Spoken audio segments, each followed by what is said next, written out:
महायुतीचे उमेदवार विद्यमान खासदार प्रतापराव जाधव प्रचार सोडून थेट शेतकऱ्याच्या बांधावर पोहोचले। त्यांच्यासोबत आमदार संजय गायकवाड सुद्धा आहेत। भाऊ, काय सांगाल? गेल्या 3 ते 4 दिवसापासून या ठिकाणी जिल्ह्यामध्ये मोठ्या प्रमाणामध्ये वादळी वाऱ्यासह गारपीट होते, शेतकऱ्यांचं मोठं नुकसान झालंय, शेतांचं पिकांचं सुद्धा नुकसान झालंय। काय सांगाल, काय भावना आहे? खरं म्हणजे स्वतः आम्ही सुद्धा शेतकरी आहोत। शेतकरी बिचारा आपलं सगळं जवळचं जे काही असेल पुंजी ती सगळी शेतातल्या पिकाला मोठ्या आशेनं त्या ठिकाणी लावत असतो।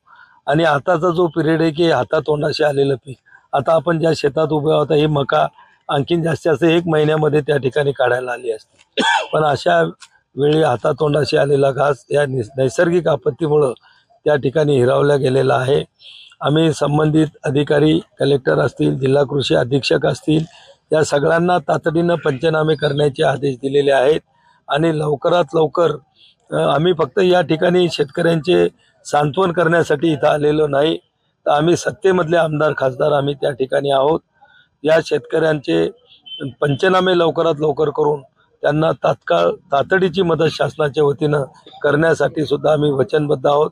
आणि लवकरात लवकर आता झालेल्या नुकसानीची भरपाई आम्ही शासनाच्या वतीनं त्यांना देण्याचा प्रयत्न करू। आमदार संजय गायकवाड, तो तुमच्या मतदारसंघामध्ये आज 4थ्या दिवशी मोठ्या प्रमाणामध्ये शेतकऱ्यांच्या पिकांचं नुकसान झालंय, काय अधिकाऱ्यांना सूचना करणार आहात? खरं तर हे शेतकऱ्यांचं दुःख कधी सरत नाही। नैसर्गिक आपत्ती वारंवार त्याच्यावर अटॅक करत राहते। आजही त्याच्या डोळ्यामध्ये या सगळ्या संकटामुळे खूप डोळ्यामध्ये आसवे पाणी आहे। ते निश्चितपणे पुसण्याचं काम करण्याकरता आम्ही या ठिकाणी आलो आणि ताबडतोबीने जिल्हा प्रशासनाला आदेश दिले गेले की सगळ्या शेतकऱ्यांचं जे नुकसान झालं असेल, मग ते फळबागा असतील किंवा फळभाज्या असतील, मका असेल किंवा ज्वारी असेल, ताबडतोबीने या लोकांचे पंचनामे करा। उडालेली घरं असतील, पडलेली घरं असतील, भिजलेल्या जीवनावश्यक वस्तू असतील, या सर्वांचे पंचनामे करून जे सानुग्रह अनुदान त्यांना देता येईल, शासनाकडे प्रस्ताव मांडून जी मदत त्यांना देता येईल ते देण्याचे प्रयत्न या ठिकाणी ताबडतोबीने केले जातील। आणि यापूर्वी देखील आपल्या मुख्यमंत्री एकनाथ शिंदे साहेबांनी 3 पटींनी मदत शेतकऱ्यांना त्या ठिकाणी दिली। 21,000 शेतकऱ्यांच्या खात्यामध्ये या वर्षी जवळपास 49 कोटी रुपये जमा देखील झाले।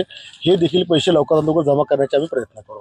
नक्कीच। तर हे होते विद्यमान खासदार प्रतापराव जाधव आणि या मतदारसंघाचे आमदार संजय गायकवाड। दोघांनीही या भागातील शेतकऱ्यांच्या शेतातील पिकांचं जे नुकसान झाले त्याची पाहणी केली आणि तात्काळ या ज्या भागातील जे अधिकारी आहेत त्यांना सुद्धा सूचना केल्या की तात्काळ पंचनामे करा आणि शासनाकडून सर्वतोपरी मदत करण्याचं आश्वासन सुद्धा या दोघांनी या ठिकाणी दिले। कॅमेरामन दिलीप देशमुखसह गणेश सोळंकी, TV9 मराठी, मोताळा, बुलढाणा।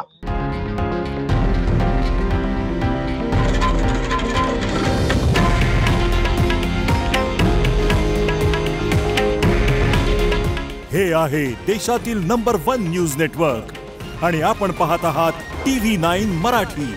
काळजी तुमची, हित महाराष्ट्राचं।